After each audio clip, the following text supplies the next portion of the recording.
Ausra, have you ever worked on a piece that you wanted to perform for weeks and weeks, but finally decided it's not worth your time and put it aside? Of course, have you? Yeah, of course, definitely. I'm just human, just like you. So what was that piece that you were learned? You tell me and I'll tell you. Okay, I think the most recent piece that I put aside was the third Prelude and Fugue by Felix Mendelssohn. I decided to record all of them, all three of them, but got stuck on number 3 and didn't continue actually. Why did you do that? Was it too difficult or you simply didn't have enough time? It wasn't too difficult, it was, Mendelssohn.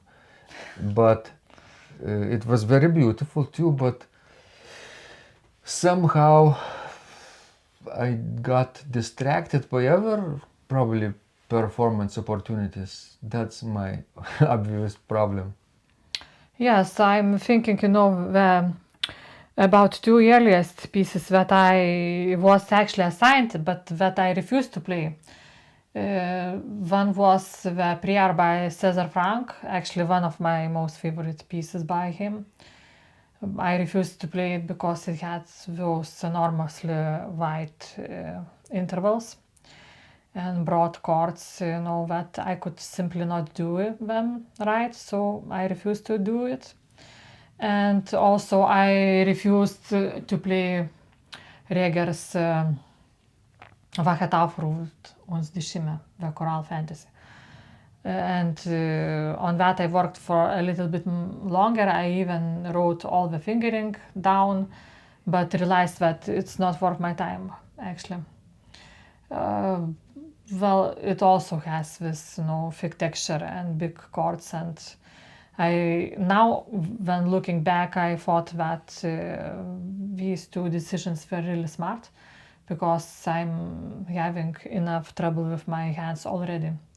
So no need to torture yourself if you cannot do it, because we have, all of us, different bodies, different hands. And for me, it's much easier to play a trio sonata than, to play something with thick chords. I was always afraid to play the trio sonata. But you are doing well. Not always, not always. I remember at least 3 performances of trio sonata which went horribly wrong. Well, anyway, we all had our, moments with trio sonatas. E minor sonata also did not work for me. Did you feel any guilt when you abandoned Reger's choral fantasia?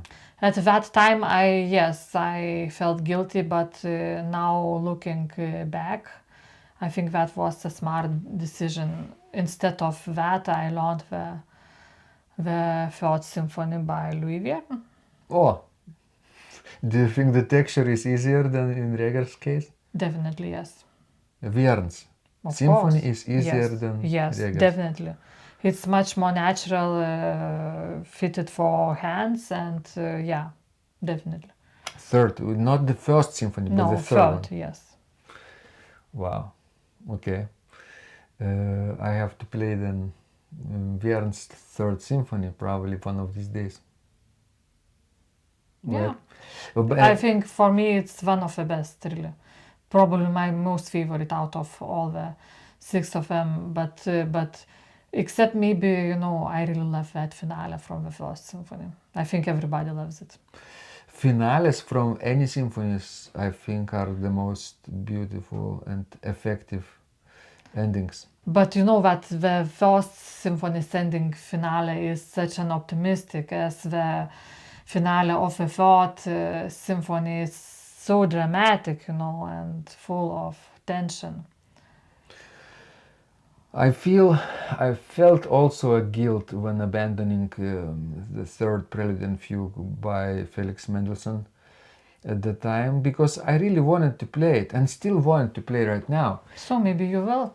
Yeah. Another piece that I abandoned was the first Symphony by Charles-Marie Widor. I learned the first movement, recorded it on the Hauptwerk, maybe on the St. John's Church, but no, probably just the Hauptwerk, and got distracted again and moved on to something else. Well, you know, in your defense, I could say for you that, you know, if I would have to choose between Widor and Verne, I would definitely choose Verne, because Widor lacks that, you know, clear form in his movements of his symphonies. They are beautiful, but no, sometimes I cannot comprehend how are they put together. Their structure is unclear. That's what makes them unpredictable and creatively very, very pleasing too, because you don't know what's coming up next. But remember when we performed at the Alpe d'Huez, and the man who basically was responsible for all that, you know, concert series happening, he took us for a dinner, and you know, we talked about our repertoire, and he said, "Oh, it's so good that you haven't played Widor." And we said, "Why?"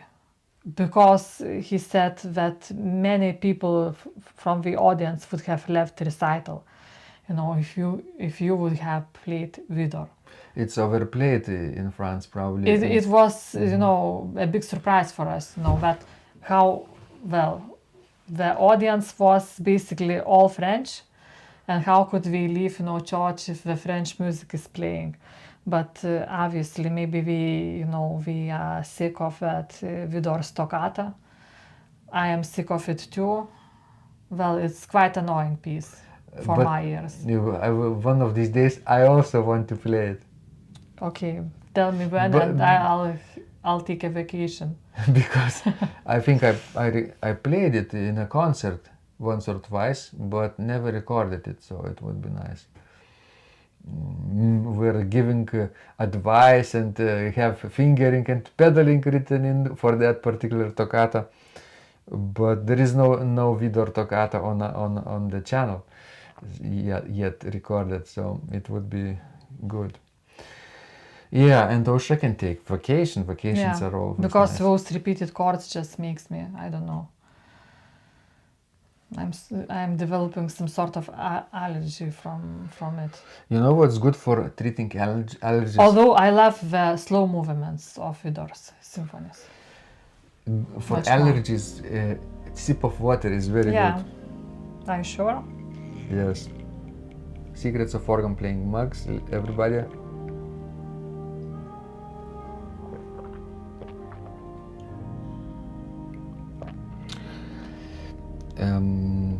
We should have probably Total Organist mugs too for our Total Organist community. If you want to quadruple your organ playing experience and progress, check out Total Organist program. It's the most comprehensive organ training program online. Yeah, you definitely need to do it. Beautiful What we memories. were talking about? We were talking about Widor and abandoning pieces, right? Guilt, right? I had this guilt of abandoning Mendelssohn. Maybe I should come back to it. I want to play all of Mendelssohn, but again, preludes less played, sonatas are very frequently played and maybe overplayed. But I recently rediscovered his piano variations serios for piano, but it's arranged for the organ and published as a very, very nice organ arrangement. Maybe that could also be a nice Mendelssohn piece.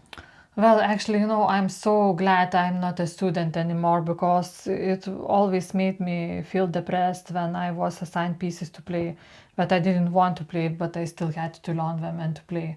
And now I have to play whatever I want, whenever I want, you know, and nobody can dictate me what and how I should play. Unless you're playing with choirs. You know, I remember those huge lists of Pamela, when we studied with Pamela Reuter-Finstra, you know, all that, you know, chorales of Orgelbuchlein and all these big collections and all these unnecessary requirements. And I think how idiotic really we are, because, you know, if we would have played entire repertoire what she, you know, had on that, you know, requirement list, we would never really learn any of the pieces in depth.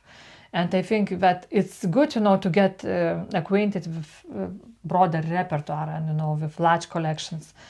But you really need to also focus and to learn something really well, you know, and to live with some of the music for a while, because otherwise, if you will only sight read them, you know, that won't be good. Mm-hmm. That's a different approach, obviously. When I was playing on the bench with Widor's live streams every week, I would sight read most of the music, and even sight read preludiums and toccatas by Buxtehude, for example. And I was actually amazed to see that it is possible to sight read this kind of music fluently, at least for me. And yeah, this was really great practice for developing this ability. Yeah, so I guess, you know, everybody has to choose its own way, you know, what to play, how to play, and you know, I don't think it's necessary really to learn each piece really well to the performance level. You know, some you might want just, you know, get acquainted, maybe come back to them later.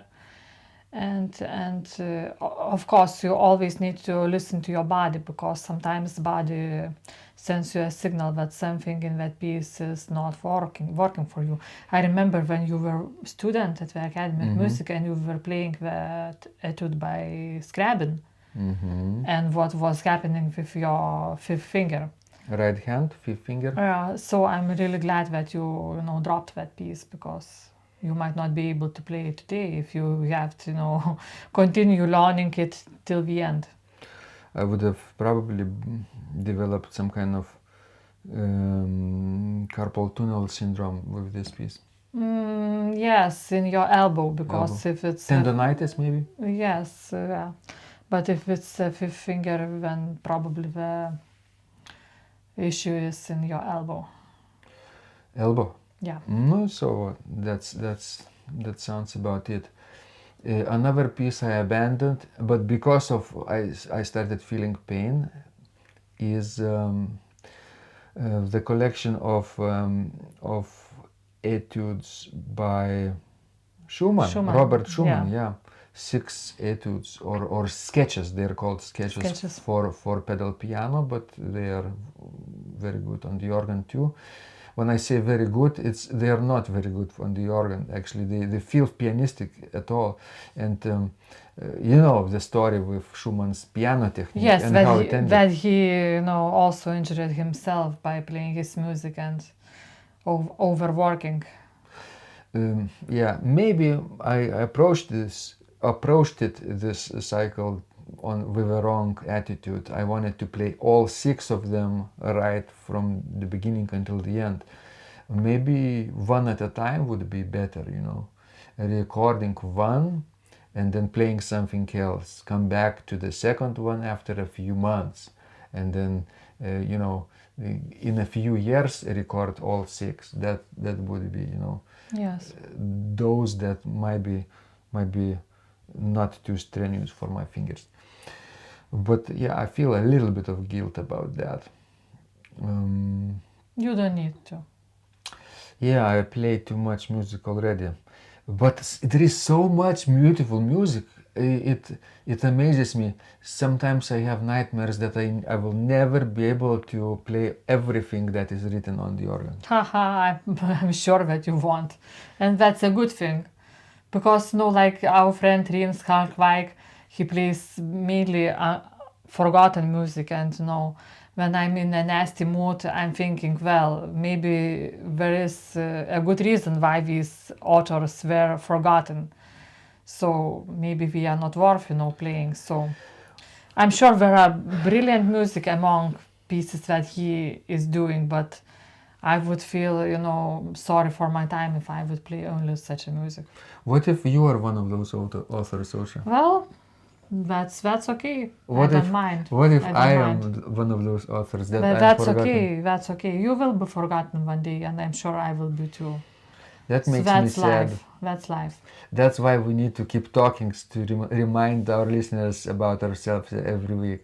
Right? Who will remind about you when you are dead? You will keep talking. No, I will be dead too.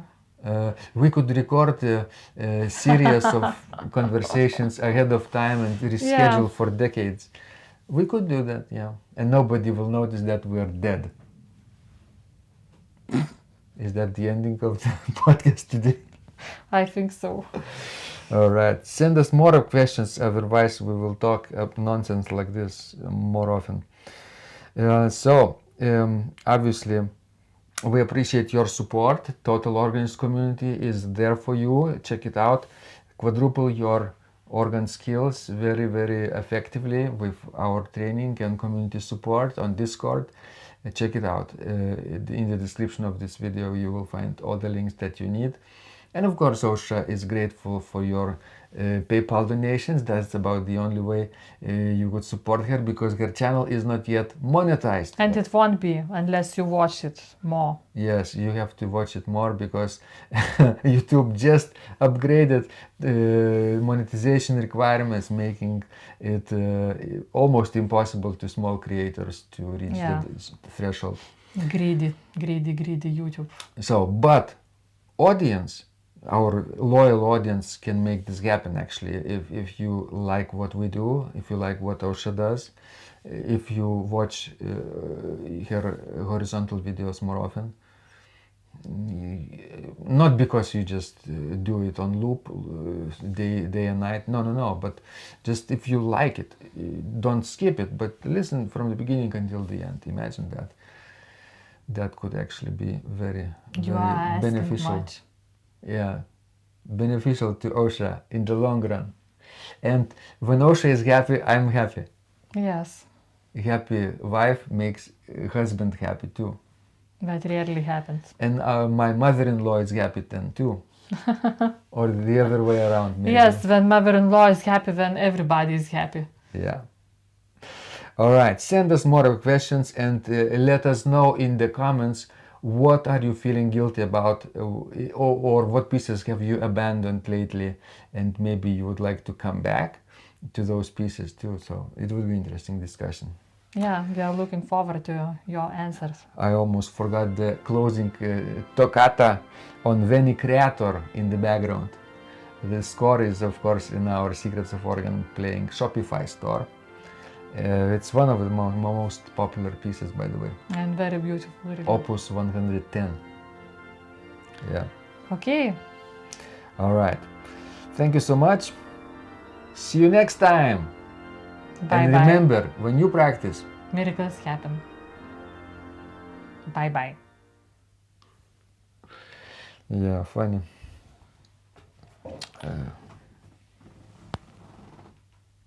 Du kartus pasakiau bye, vieną kartą ne vietoj.